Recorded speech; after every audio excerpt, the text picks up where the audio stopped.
Thank you, Mr. President. I have to say I'm the assistant editor, not the deputy editor, but thank you for promoting me. I will be letting Fraser Nelson know that tomorrow morning.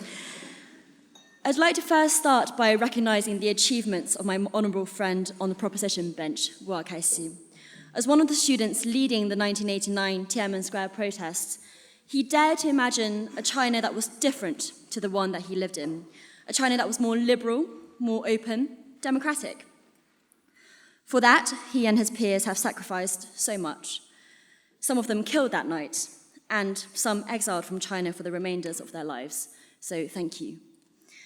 Now, the students that year were following in the footsteps of those who'd come before. Generations of Chinese reformers and students who have dreamed of a better China. The first student protests in Tiananmen Square were not actually in 1989, but in 1919. What unites these dreamers of a different era is the knowledge that China is not the same as its government of the day, that our country can be better. So the first point I'd like to make is that, and one that surely my honourable friend agrees with me on, is that China is not the Chinese Communist Party. The Chinese people are not the same as the Chinese Communist Party. When we make statements like the ones in today's motion, we have to be careful with our language here. To not write off an entire nation and its people because of their government of the day.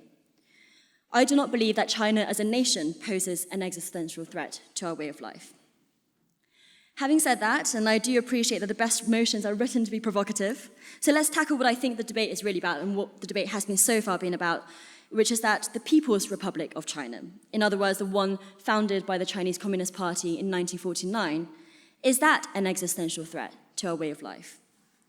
We've already heard from the proposition side how there is no dialogue in China, that the very authoritarian structures of the Chinese state, as it currently is, allow something like COVID to get out to the rest of the world without proper scrutiny. Well, I agree with all of that, but that's not what this motion is about. And before I get into it, I want to first define my terms similarly. So we've heard that our way of life is a political way of life, and I agree with that. It's not about tea or anything else. In the UK and liberal democracies at large, we have freedom of speech, political participation, accountability for those in authority, even if that's occasionally through leaked WhatsApp messages. So that's what I would define as our way of life, the political rights and freedoms that liberal democratic structure give us.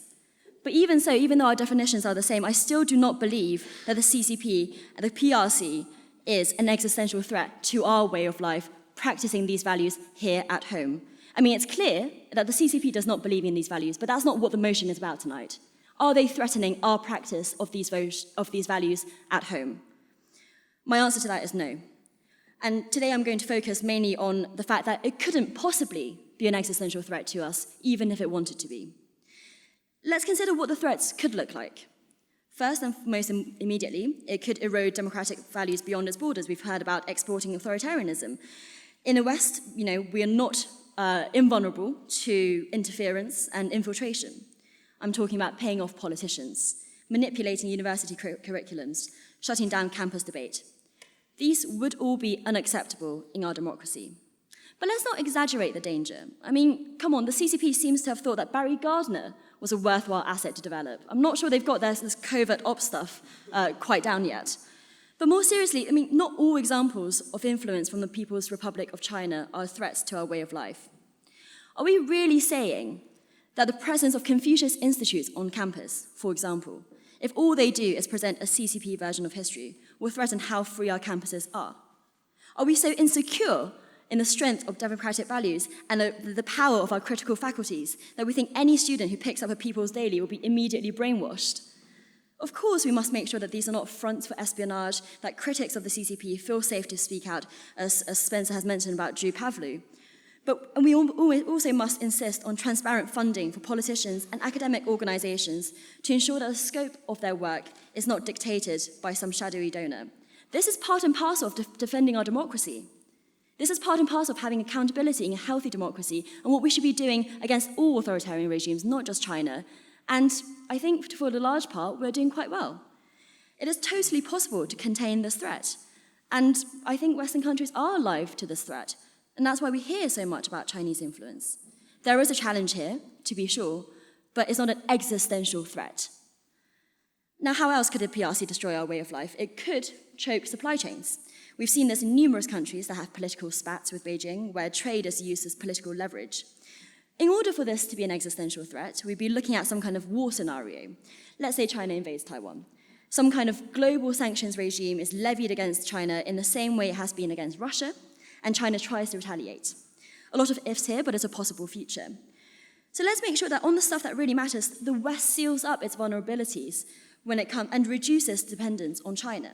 I'm talking about things like semiconductors and important pharmaceuticals. We would also want to bear in mind the electronic devices that we use, that they aren't somehow linked to Chinese manufacturers in real time. But let's be clear, in this scenario, China will be hurting itself as much as it is hurting the West, perhaps more so. After all, trade is a two-way street.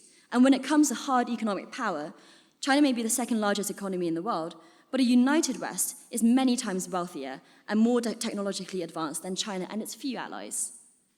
There's also a question of whether the CCP can even survive such a delineation in globalization. To speak of existential threat here to the West is to be defeatist. And what about a real war scenario? You might be thinking of the Soviet Union, the last great communist power, and the world falling like dominoes behind the Iron Curtain. With the invasion of Ukraine, this possibility will seem particularly vivid today, especially if any of you have roots in Eastern Europe. But the PRC is not the USSR. Its ideology, the so-called socialism with Chinese characteristics, is not universally applicable in the same way that communism was under the Soviet leadership, not least because, as Roa Kaisi says, it's not an ism at all. Take a cold, close look at the PRC's influence campaign across the world, say the Belt and Road Initiative. You'll find here that actually Beijing has lost out. In recent years, Chinese creditors have had to delay debt repayments for dozens of countries, not even sure if they'll ever get this money back. And if debt diplomacy is a feature, not a bug of the Belt and Road Initiative, then why is the best loot that Beijing has to show for it a financially struggling port in Sri Lanka? Shouldn't it have got more in this decade of Belt and Road Initiative? It's far from the world domination scheme that the West feared, and to be fair, that Beijing tried to bill at us. In fact, there's evidence that on the ground, the initiative has turned public opinion and politicians against China, with the PRC losing rather than gaining its soft power in recipient countries. And I've barely even touched on the instabilities that affect China at home, the aging population, the unsustainable housing market, the return of Chinese politics to a one-man show, and the instability inherent in that. 20 years ago, this was billed as China's century. Now I'm not even sure that China will ever overtake the US as the world's largest economy.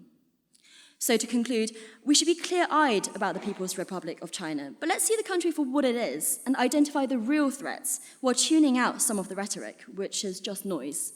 The PRC is not an existential threat to our way of life. For one, it's not strong enough to be. But before I finish, I want to leave you with a final thought. In this panic state, could the West's response to China actually be the greatest existential threat to our way of life? Back in the 50s, the philosopher Hannah Arendt was among those who pointed out how McCarthyism actually ushered in more authoritarianism in America than it tried to defeat. Today, there are echoes of McCarthyism in our reaction to China, and in particular, it concerns me that fears about Chinese influence seem too often to accuse those who are members of the Chinese diaspora. I suspect that some of you here may have experienced that yourself. Spencer mentioned the China Initiative by the State Department in the US. What he didn't mention was that the China Initiative has actually been shut down now for its ineffectiveness and because it was so wrongly accused so many people, often of Chinese heritage. So as the West responds to the rise of China, let's not shoot ourselves in the foot and lose our liberal values whilst we're trying to defend ourselves against this hyped-up enemy. The People's Republic of China may not be an existential threat to our way of life, but never underestimate the ability of democracies to lose their own footing in a moment of fear. Now, when you vote tonight, when you go through those doors, I hope you vote nay, not because you agree with the Chinese Communist Party or you don't think that its human rights abuses are despicable, but because we believe that the West and our democratic values, our way of life, is much stronger than what it can be, and than what it is, than the PRC can threaten it. And I hope that one day we can see a China much more in our way of life too.